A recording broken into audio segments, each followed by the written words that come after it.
जय भारत। देश की जनसंख्या के 66% युवा वर्ग है और वो पढ़े लिखे नौजवान नौजवान हैं, बेरोजगार हैं और हाथों में डिग्रियां लेकर घूम रहे हैं, ऑफिस टू ऑफिस घूम रहे हैं, नौकरियों की तलाश में घूम रहे हैं, लेकिन नौकरियां नहीं मिल रही। तो क्या देश का युवा वर्ग इसीलिए बना है, इसीलिए पैदा हुआ है कि उसकी इतनी दुर्गति की जाए? जिन नौकरियों की कभी भरमार रहती थी, वो नौकरियां कहां गई? कभी ये विचार करने का विषय है कि ये वो नौकरियां गई कहां भाई? सरकारी विभागों में लाखों नौकरियां खाली पड़ी हुई हैं, लेकिन सरकारें उनको भरने का नाम नहीं लेती हैं। क्यों नहीं लेती हैं? क्योंकि इन्होंने देश के सरकारी उपक्रमों में जहां नौकरियां मिलती थी, उनमें प्राइवेटेशन घुसा के प्राइवेट कर दिया है और विभागों को प्राइवेट करके प्राइवेट लोगों के हाथों में सौंप दिया है और उन्होंने नौकरियां खत्म कर दी हैं और आगे भरी नहीं जा रही हैं। और अभी तो खबरों के मुताबिक देश के सारे सरकारी विभागों को प्राइवेट करने की तैयारी में है। जब प्राइवेट तैयारी करने की तैयारी में है, तो वो नौकरी देने की तैयारी में भी नहीं है, नहीं देंगे। तो युवा वर्ग को अपने रास्ते खुद तलाशने होंगे और युवा वर्ग को इन नौकरियों की बजाय सत्ता की तरफ अपना ध्यान केंद्रित करना होगा और देश को इस पूंजीवादी व्यवस्था से मुक्त कराना होगा।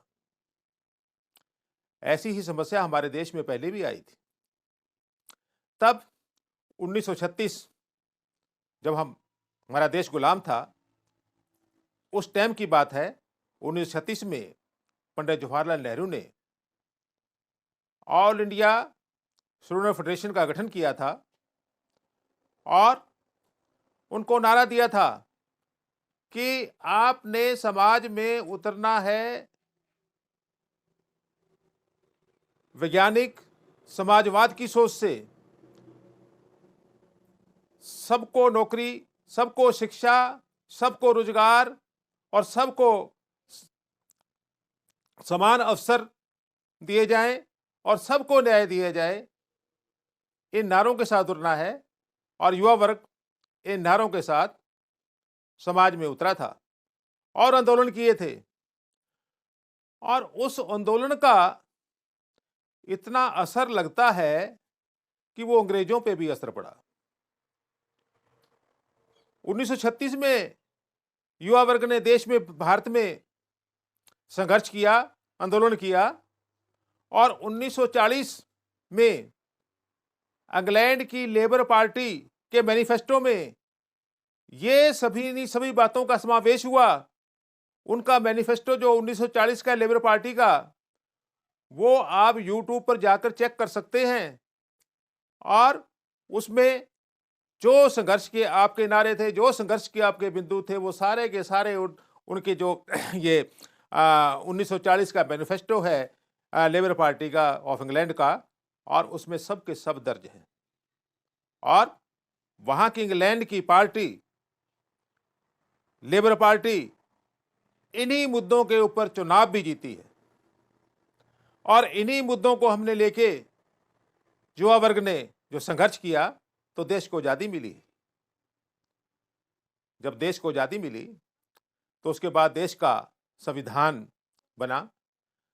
तो लग रहा है कि ये जो वो जिन मुद्दों को लेके युवा वर्ग चला था, वो उन मुद्दों का सबका समावेश भारतीय संविधान में भी हुआ।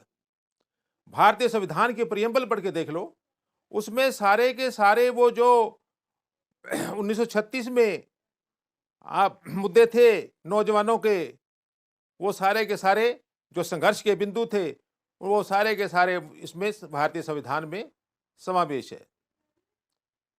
जो संविधान, इन्हीं मुद्दों के ऊपर संविधान में वैज्ञानिक समाजवाद का समावेश हुआ और उसके अनुसार देश में नीतियां बनी, योजना आयोग का गठन हुआ और ये राष्ट्रीयकरण की नीतियों से जो समाजवाद का एक सिद्धांत है और मजबूत हथियार है, उससे राष्ट्रीयकरण के द्वारा बड़े बड़े उद्योगों का राष्ट्रीयकरण किया गया और बहुत से देश में सरकारी उपक्रम बनाए गए।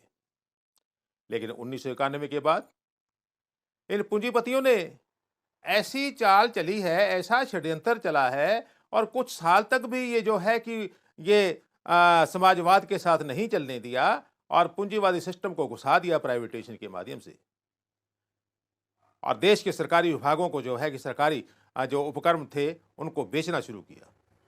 और आज हालत ये हो गई है कि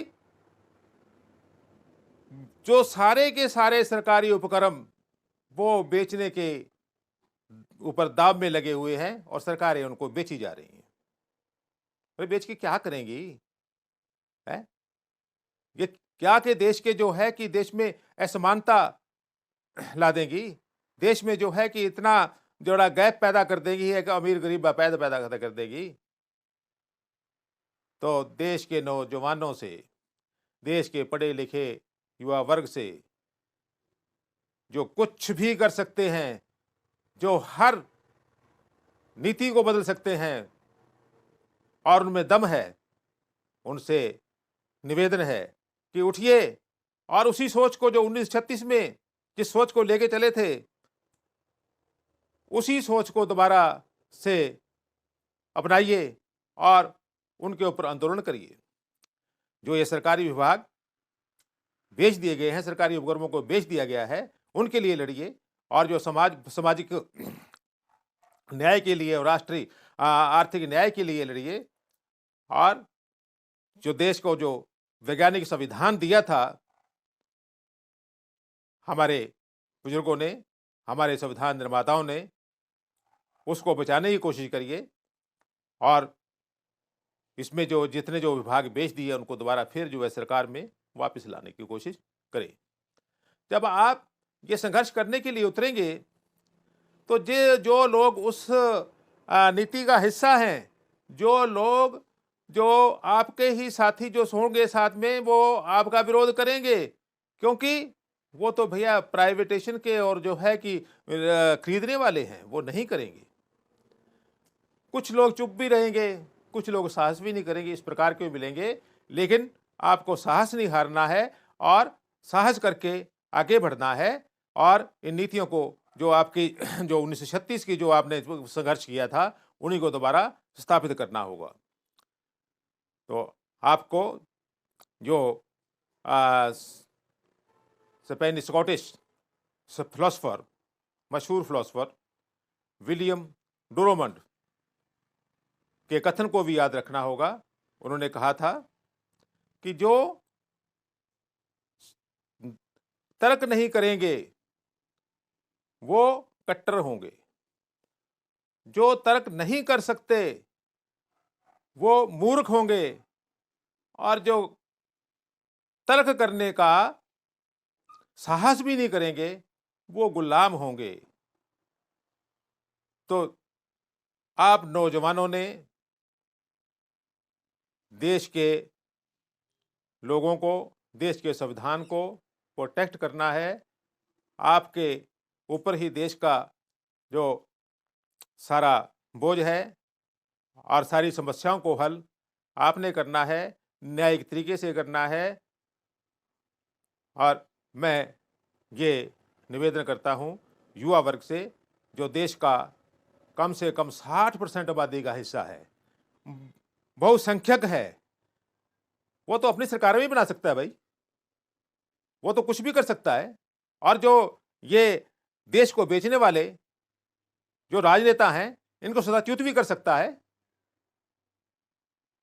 तो वो करिए, देश आपका है। तो आप अपनी भावी पीढ़ियों को क्या देके जाओगे? क्या ये पूंजीवाद और गुलामी सौंप के जाओगे? तो मैं यही आपसे निवेदन करता हूं। मेरी ये वीडियो यदि अच्छी लगे, न्याय संगत और देशहित में लगे, तो इसको शेयर करें और ये कमेंट भी करें। कमेंट करके मार्गदर्शन करें और चैनल को सब्सक्राइब करें। धन्यवाद। जय भारत, जय संविधान।